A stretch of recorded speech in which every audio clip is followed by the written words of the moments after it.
Hali gani mwanafamilia wa channel tupendwa hii hapa ya Bizoza Media. Kama ndo mara yako ya kwanza, basi nikusii usisahau kusubscribe, kulike, kushare pamoja na kucomment bwana. Zuchu hali yake ni tete baada ya daktari wake kutoa taarifa hizi mbaya kuhusiana na ujauzito wake. Nafikiri watu wengi tulikuwa tunatamani sana kuweza kuona bibi ya Zuchu akimzalia bwana mkubwa Diamond Platnumz, lakini pia kuna baadhi ya watu walikuwa wanamsihi sana bibi ya Zuhura asimzalie bwana mkubwa Diamond Platnumz.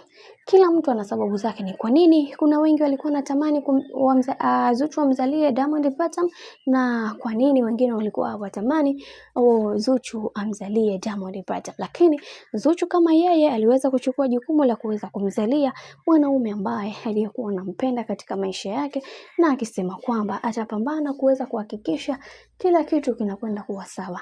Na leo hii baada ya bibi Zuchu kuweza kuposti picha yake akiwa mjamzito kwenye Insta story yake, ilikuwa ni siku ya juzi. Baada ya kuposti hivyo, binti huyu aliweza kupata tatizo kidogo ambalo lilompelekea kuweza kupelekwa hospitali. Baada ya kuweza kupelekwa hospitali, kuna tatizo ambalo daktari aliweza kumueleza na kumwambia kwamba anatakiwa kuweza kuwa makini kwenye swala zima la ujauzito wake, kwa sababu asipokuwa makini litaweza kumkuta jambo. Hivyo anatakiwa kuweza kuachana na mambo mazima ya yeye kuweza kupiga show, kuimba, kufanyaje.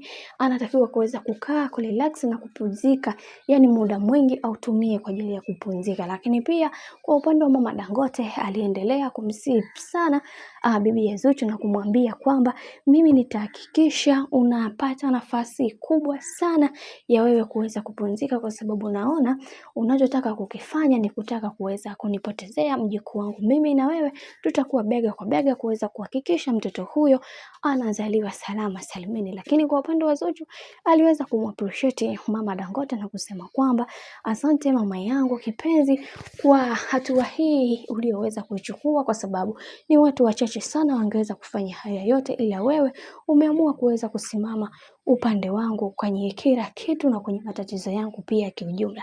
Asante, wewe ni mama bora na wewe ni mama mzuri. Baada ya hapo walirejea nyumbani.